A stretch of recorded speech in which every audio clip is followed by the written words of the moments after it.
Isaiah 10.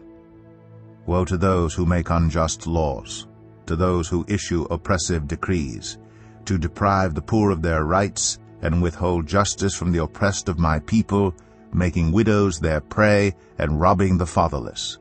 What will you do on the day of reckoning, when disaster comes from afar? To whom will you run for help? Where will you leave your riches? Nothing will remain but to cringe among the captives or fall among the slain.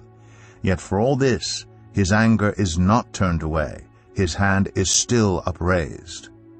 Woe to the Assyrian, the rod of my anger, in whose hand is the club of my wrath. I send him against a godless nation.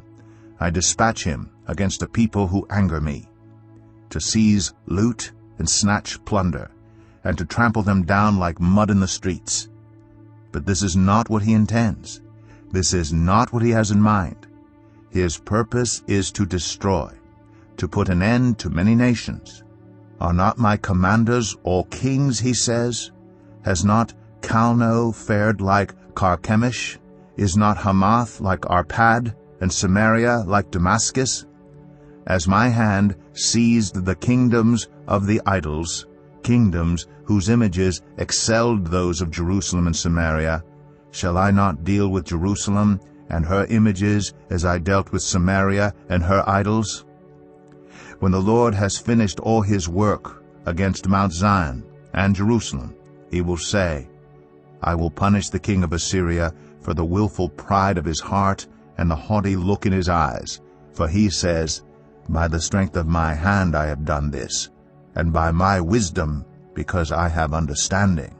I removed the boundaries of nations. I plundered their treasures. Like a mighty one I subdued their kings. As one reaches into a nest, so my hand reached for the wealth of the nations. As people gather abandoned eggs, so I gathered all the countries. Not one flapped a wing or opened its mouth to chirp.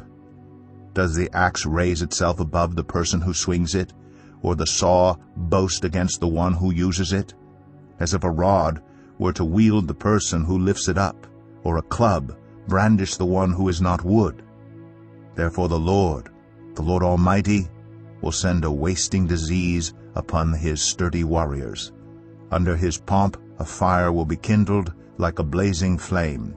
The light of Israel will become a fire, their Holy One a flame. In a single day it will burn and consume his thorns and his briars. The splendor of his forests and fertile fields it will completely destroy, as when a sick person wastes away. And the remaining trees of his forests will be so few that a child could write them down. In that day, the remnant of Israel, the survivors of Jacob, will no longer rely on him who struck them down, but will truly rely on the Lord, the Holy One of Israel. A remnant will return, a remnant of Jacob will return to the mighty God. Though your people be like the sand by the sea, Israel, only a remnant will return. Destruction has been decreed, overwhelming and righteous. The Lord Almighty will carry out the destruction decreed upon the whole land. Therefore this is what the Lord Almighty says. My people who live in Zion, do not be afraid of the Assyrians, who beat you with a rod and lift up a club against you, as Egypt did. Very soon my anger against you will end, and my wrath will be directed to their destruction. The Lord Almighty will lash them with a whip, as when he struck down Midian at the rock of Oreb. And he will raise his staff over the waters as he did in Egypt. In that day their burden will be lifted from your shoulders, their yoke from your neck. The yoke will be broken because you have grown so fat.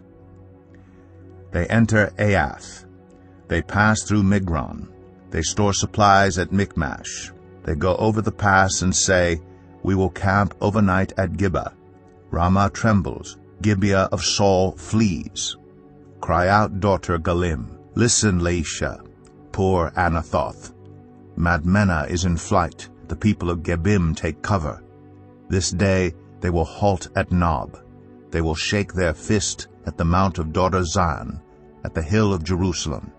See, the Lord Almighty, will lop off the boughs with great power. The lofty trees will be felled, the tall ones will be brought low. He will cut down the forest thickets with an axe. Lebanon will fall before the mighty one.